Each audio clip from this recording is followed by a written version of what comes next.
What financial milestone are you working on right now? Is it hitting a certain number in your portfolio? Is it paying down your mortgage? Perhaps it's maxing out your 401k. These are great goals, but here's something the research keeps revealing.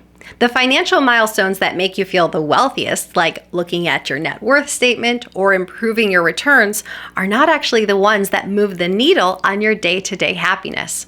And for people in their 30s and 40s, this gap is particularly costly because you're making big financial decisions right now that will set the trajectory for everything that follows. Hey guys, what's up? I'm Erin and welcome back to the channel. Today, I want to flip the script. Instead of asking, how do I build the most wealth? I want to ask which financial variables actually move the happiness needle most during your working years. And the data gives us some pretty surprising answers. And because we have a lot going on during this time, let's make sure we do what we can to enjoy it. The number one driver, margin. If I had to pick one financial variable that does the most for happiness during your working years, it's margin. The difference between what you make and what you spend. So not strictly focusing on income, not strictly focusing on net worth. Income minus spending is your financial breathing room, and having more financial breathing room gives you more options, and more options gives you more freedom. Here's what the data says. A recent survey found that 72% of Americans said they'd be happier if they were saving or investing more. Only 21% said spending more would make them happier. And here's the kicker. Even among households making $250,000 or more, said saving more would bring them more happiness than spending. Think about that. Six-figure households are saying that it matters more how much they're saving rather than how much they're consuming or spending. So why does having margin matter? Because having savings gives you the ability to recover after a job loss. It buys you time. It gives you the flexibility to leave a job that you don't like. It allows you to pivot and change course if you're in a job that you don't like, or a relationship, or in a situation that you need to change. If you need to change your living situation, having margin is what allows you to do this. It could even give you the freedom to choose early retirement if that's something you want. Behaviorally, I'd really break savings into bands. At 0 to 5%, you're operating with almost no buffer. That's high stress, very little margin for error. At 10 to 20%, most people describe real relief. At 20 to 30%, you start building what I would call really strong optionality. You have more options open to you.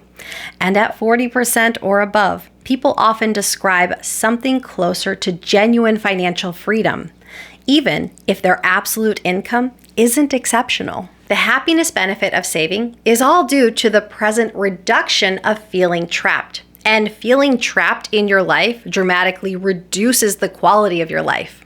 Then we have debt. It's not about the balance, it's about the burden. Now let's take a moment and talk about debt. Now I'm not going to stand here and say that all debt is bad. That's far too simplistic because that ignores how debt functions and can serve the household. What research consistently shows is that manageable debt isn't the problem. Stressful debt is. Studies repeatedly find that high debt-to-income ratios correlate with worse mental health, increased rates of depression and anxiety, and lower relationship satisfaction. But the key word there is high ratios. The psychological burden really comes into play when it feels like debt controls your life, not that you simply have a mortgage.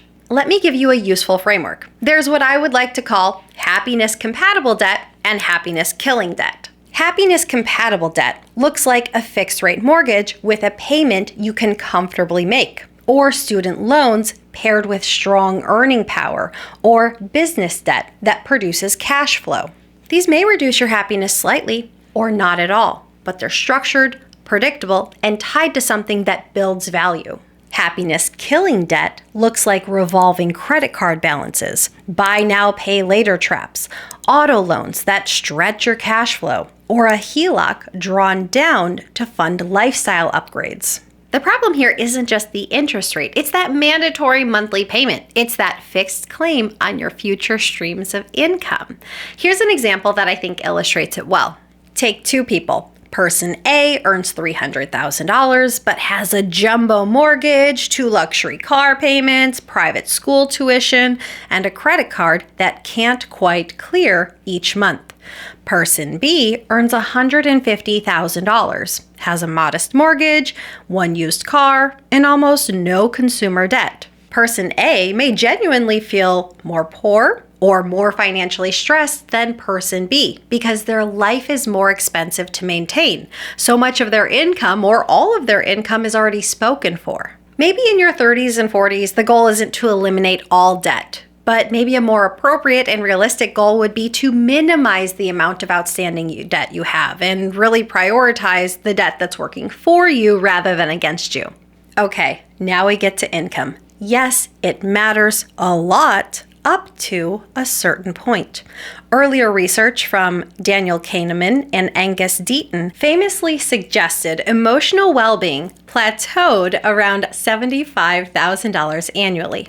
More recent work, including a 2021 study from economist Matthew Killingsworth using real-time experience sampling with over 33,000 working adults, found that well-being continues to rise with incomes well beyond that, possibly up to $200,000 or more in household income, though the gains slow considerably.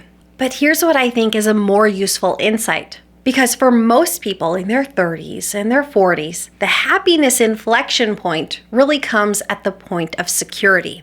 It's the moment when you can absorb a $10,000 surprise, a medical bill, a car repair, a furnace replacement, without destabilizing your entire financial life. That moment changes everything psychologically. Below that threshold, more income genuinely improves your life. Above that threshold, that marginal return on more income drops significantly. You start chasing a feeling that more money can't deliver unless you have low fixed obligations, more margin, and more liquidity, which brings us to our next point. Liquid reserves are really the underrated MVP. This one surprises a lot of people. I think most of us tend to overestimate the happiness impact of hitting big portfolio milestones, like hitting $500,000 invested or $1 million invested, and underestimate the happiness impact of having solid liquid cash reserves that we can fall back to. Here's why. Your nervous system cares about what you can access right now. A $1.2 million home with $800,000 in a 401k and $8,000 in checking is objectively a strong financial position. But compare that to someone with $300,000 invested and $60,000 in accessible savings. Who sleeps better at night? Research consistently shows that it is the person who can absorb the financial shock without having to borrow, regardless of net worth. I recently read a study from Vanguard showing that having $2,000 in liquid accessible cash-like accounts created the same happiness bump as reaching a 7-figure net worth. So I think it'd be reasonable to argue that for the typical working adult, hitting $25,000 or even $100,000 in accessible cash reserves might have a greater happiness impact than having another $500,000 sitting in a 401k that you can't access until retirement. I know that can be a provocative claim, but think about this through the lens of your daily anxiety level. Having an emergency fund, a well-funded emergency fund, is your psychological buffer against catastrophe. For most people, without an emergency fund, fear is present, and that fear is costing you something real, even if the bad thing doesn't happen. Now let's talk about spending, because it absolutely does buy happiness. It just does so unevenly, and a lot of people are spending in the categories that don't have strong emotional returns. Research on experiential spending and time-saving purchases consistently shows that certain categories deliver outsized happiness. Time-buying spending, like hiring people to help with childcare, cleaning, or meal prep, or reducing your commute, shows strong positive effects on life satisfaction. Health-related spending on better sleep, therapy, or fitness also pays well. And relational spending, vacations, family experiences, shared meals, has durable happiness effects. So when it comes to spending, I absolutely think you should give yourself as much permission as possible to spend in these categories. I bet you probably didn't think you'd hear that in a financial video, encouraging you to spend. But I absolutely think you should spend in a way that enhances your life. Now contrast that with the categories most people use to signal financial success, like the oversized house, the luxury car, or the status upgrades. These tend to provide short-term boosts in happiness that tends to fade quickly, but they also tend to give you a payment that tends to stick around. There's even a phrase researchers use for this: hedonic adaptation. We adapt to our material circumstances faster than we expect. That new car feels nice, maybe for the first 3 months. That new home feels great, but then after a year, it just feels like an ordinary home. But a weekly dinner out with the people you love, or that vacation you took with your kids when they were 10, we don't adapt to those in the same way. So here's something actionable that you can do. Before you spend your money, ask yourself, is this buying me time, health, or connection? Or is it buying me status and stuff? Because the return on those things is very different. Now, before we get to tackling a scorecard, I want to name what's conspicuously absent from this list. Portfolio performance does not top the list. Beating the S&P is not a main happiness driver for those during their working years, and I think that can be genuinely liberating. Checking your investment returns obsessively may actually reduce happiness by increasing your anxiety levels. Net worth milestones matter less than the cash flow flexibility underneath them. The $500,000 or the $1 million milestone is real progress in your life, but the emotional benefit people expect from crossing these lines often doesn't materialize in the way they imagine, especially if their monthly cash flow still feels tight. Career prestige and income rank relative to your peers also shows surprisingly weak ties to long-term happiness. Relative income, how you compare to the people around you, does matter some, but it's largely due to the hedonic treadmill. You adapt to the new comparison point and reset. Now, none of this means that these things don't matter at all. Of course they do. But what I'm trying to say is that you shouldn't sacrifice the variables that do move the needle on happiness, like having margin, a low debt burden, liquidity, and quality spending, in pursuit of the ones that mostly don't. All right, now let's make this one actionable. Based on the research, here's how I'd weight the categories that actually move the needle on happiness for working adults. We have 5 categories. Rank yourself 1 to 10 in each. Category number 1, saving and investing margin. This category comes first for a reason. What percentage of your income are you saving and investing each month? 0 to 5%, your score is 1 to 2. This could be the high stress zone. You have almost no buffer. 5 to 10%, this is a score of 3 to 4. You're participating, but the margin is still thin here. If you're saving 10 to 20%, give yourself a score of 5 to 6. This is where many people start to notice real relief. If you're saving 20 to 30%, maybe you give yourself a score of 7 to 8. Here you're giving yourself a lot of options, you're building something real. If you're saving 30+% of your income, give yourself a 9 or a 10. This is where financial freedom really starts to feel tangible. Then we have category 2, your debt burden and fixed obligations. Add up all your fixed monthly obligations, whether that's rent or a mortgage, a car payment, or student loans, you name it, put it in there. Divide it by your monthly income. This is your fixed obligations ratio. If it's over 50%, give yourself a score of 1 to 2. Your income is largely pre-spent before it hits your bank account. This can create chronic stress. If it's 40 to 50%, maybe give yourself a score of 3 or 4. You have some room, but not much flexibility. If it's 30 to 40%, give yourself a score of 5 or 6. This is fairly typical, but still a priority area that you can improve. If it's 20 to 30%, give yourself a score of 7 to 8. This is good. You have meaningful income left over after obligations. If it's under 20%, give your score of 9 to 10. This is financial flexibility that a lot of people don't achieve. Then we've got category number 3. This is income adequacy. We're not looking at your income in absolute terms. We're looking at your baseline and how much breathing room you have. The key question is, can you absorb a $10,000 unexpected expense without borrowing? If the answer is no, and that thought is genuinely panicking to you, give yourself a score of 1 to 2. If you would say not easily, you'd likely need to borrow or draw from retirement, give yourself a score of 3 to 4. If the answer is probably with some strain, maybe your score is 5 to 7. If you say yes, comfortably, without disrupting your plan, your score is in the range of 8 to 10. Then we have category 4, liquidity and emergency reserves. How many months of essential expenses do you have in accessible cash or near cash accounts? If the answer is less than 1 month, give yourself a score of 1 to 2. Here, you could be one emergency away from a crisis.